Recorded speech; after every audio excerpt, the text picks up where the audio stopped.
Dr. Reiner Fuellmich is the public frontman for an international team comprised of hundreds of lawyers and medical experts who have begun legal proceedings over the CDC, the WHO, and the Davos Group for committing crimes against humanity.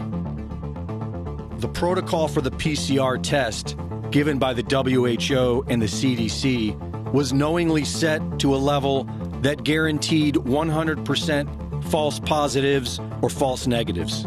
So there is no pandemic. This is all about getting people to take the shot. Their argument is that we are at the very least being subjected to an illegal experiment, and at the worst, global genocide. Dr. Fuellmich points out how the experimental jab is in clear violation of all 10 of the Nuremberg codes, which carry the penalty of death for those who violate them. Number 1, voluntary consent is absolutely essential. There should be no intervention or any element of force, fraud, deceit, duress, or any form of constraint or coercion. By definition, a vaccine must provide immunity to the virus, protect recipients from getting the virus, reduce deaths, infections, circulation, and transmission of the virus. We are told the experimental jab does none of these, yet they fraudulently call it a vaccine. As far as duress, constraint, and coercion, it's everywhere. If you want your life back, get the shot. Number 2, the experiment should be such as to yield fruitful results unprocurable by other methods. The most fruitful method would be a healthy immune system, which can be achieved through good health and natural supplements such as vitamin D, vitamin C, and zinc.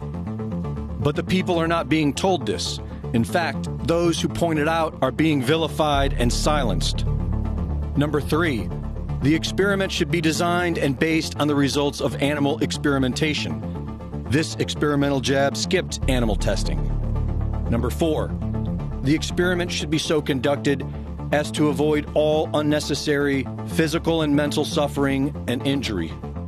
According to official reports, there are already thousands of deaths and over 250,000 injuries from this experiment. Number 5, no experiment should be conducted where there is an a priori reason to believe that death or disabling injury will occur. Past trials have shown a strong possibility that these new spike proteins will cause a body to attack itself. This is known as antibody-dependent enhancement, or ADE. And recent doctors have blown the whistle that this could end up killing everybody who's been vaccinated in the next 2 years.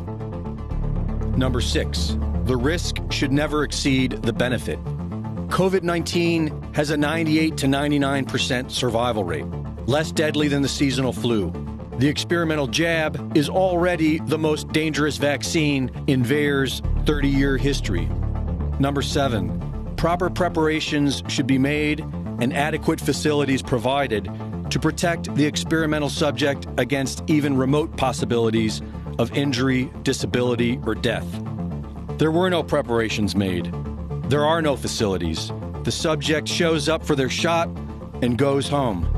Number 8, the experiment should be conducted only by scientifically qualified persons. This experiment has been exclusively run by politicians, the media, celebrities, and big pharma bureaucrats. Number 9, the subject should be at liberty to bring the experiment to an end. Thousands of medical experts have attempted to end this madness, and their voices continue to be silenced. Number 10, the experiment must be brought to an end if resulting in injury or death.